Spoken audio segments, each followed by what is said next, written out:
Ito po ang inisip ng ating mahal na presidente nung kampanya pa noong 2022.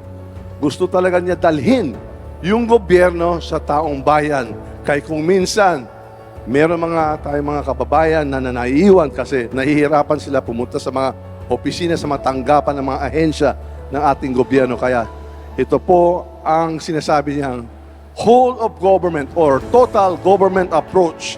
Kaya dinalaan niya at kasama din natin ang mga congressman dito, 40 government agencies and departments. Nakita mo naman, meron mga TESDA, meron DSWD, may DOLE, lahat po nandito, DOH, lahat talaga, lahat ng mga programa at lahat ng ehensya.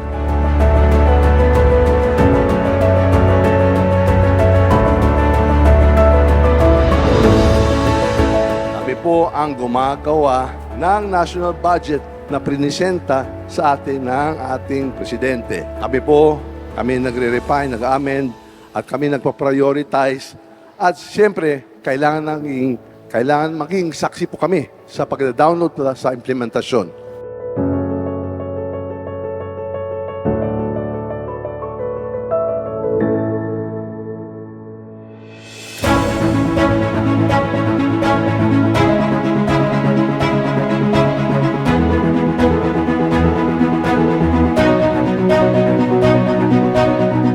Pero kayo po, dapat happy kayo kasi happy talaga kami na nandito kami sa Tawi-Tawi. Ako po si Martin Romualdez, leader po ako ng 19th Congress.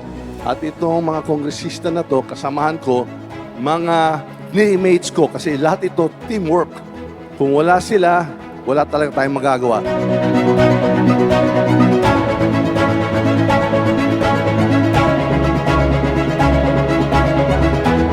Nag-adjourn na kami kagabi. Dapat lahat na lumipad sa kanilang mga distrito. Pero sa pagmamahal natin sa Tawi-Tawi, sinama natin ang ating mahal na presidente dito sa Tawi-Tawi.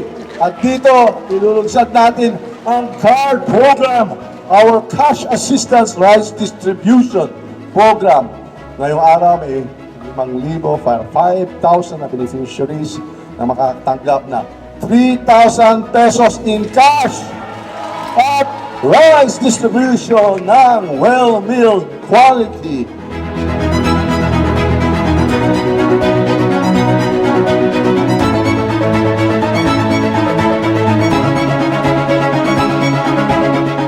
Napakaganda ang Tawi-Tawi. Karamihan na dito, first-timers sa Tawi-Tawi. Swerte kayo kasi napakaganda talaga. Hindi kayo talaga ang Tawi-Tawi. At kasi nakikita po natin, masaya po kayo, itutuloy natin, ipapawalawak din natin itong pagdidistribution ng rice at hindi lang one time a year, pero gagawin natin siguro twice a year pa kung pwede. So, yun po ang ating mga hangarin itong ang gagawin natin para sa iyo.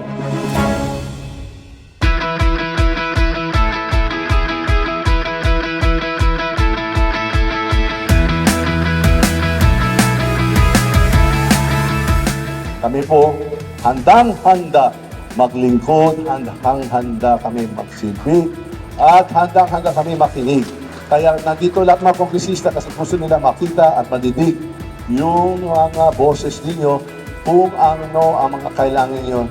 Nakikita po natin na itong programa natin ay successful at nagpapasalamat din tayo sa ating mga ahensya at departamento na nag-implement itong mga programa. Kaya hindi lang kami legislasyon, hanggang implementasyon ang gusto natin makita para makikita na natin kung paano natin papagandaan pa lalo.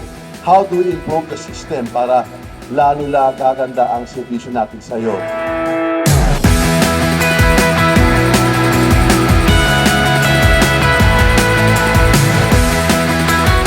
Tuloy-tuloy ang downloading at implementasyon ng itong CARD program at yung mga ibang programa ng ating mahal na presidente.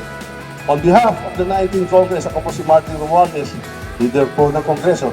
Ang kasamahan ko, mga partners ko in public service, handang-handa maglingkod, magsilbi, at makinig sa inyo lahat. Daghang salamat, Tawi-Tawi!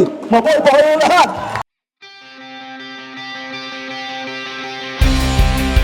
Ang pakay ko po sa pag-iikot ko sa iba't ibang bayan at lalawigan sa bansa ay una, upang personal kong makita kung ang tulong ng gobyerno ay natatanggap ng mga tao at kung ito ba ay nakakatulong sa mga pangangailangan ng mga nahihirapan dahil sa tagtuyot.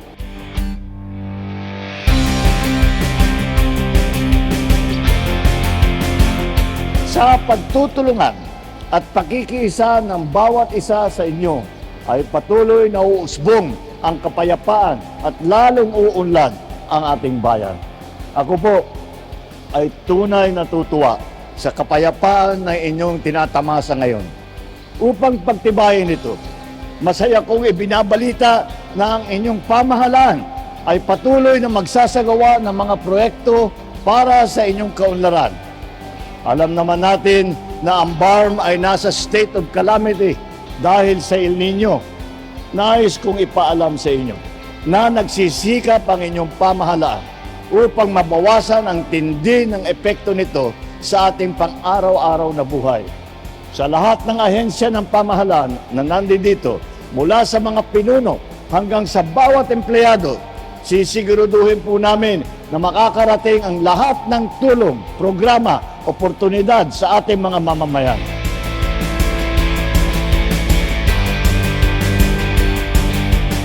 Laging unahin ang kapakanan ng pinaka-nangangailangan at mamuno ng may integridad. Ito ay ang hinihingi natin at ito ang kailangan natin na sa isang bagong Pilipinas. Ang adhikain na siyang isinisulong natin sa sinusuportahan ng inyong mga gobernador at leader dito sa BARM. Sa lahat ng ating ginagawa at gagawin pa, ang pakikilahok ng bawat isa ang pinakamahalaga.